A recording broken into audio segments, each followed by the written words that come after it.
the answer is no.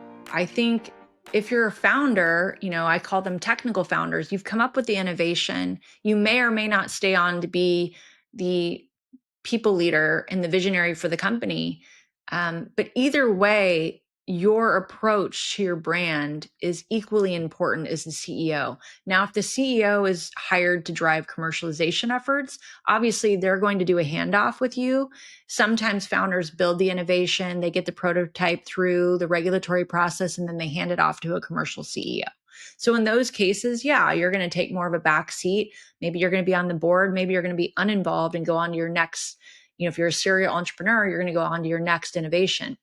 So yes, the branding could be different in that circumstance where you're not involved in the company anymore. But let's just say you're a founder also acting as the CEO.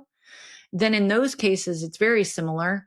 And I'd say 100% on your hired CEO, your entire role for that company and part of what you were hired to do is represent the brand at a personal level.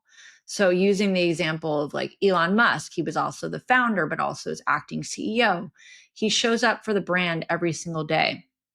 There are other people, Sam Altman and multiple other principal voices that we're going to be running in a series that we can define and describe how they show up.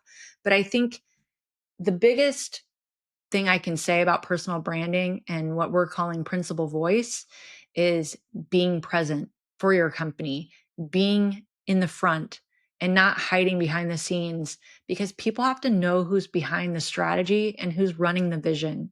And if that person isn't always out in front, not just at conferences, not just on stage, but really being present in the content, being present in customer communications, being the voice and face of your company is extremely valuable.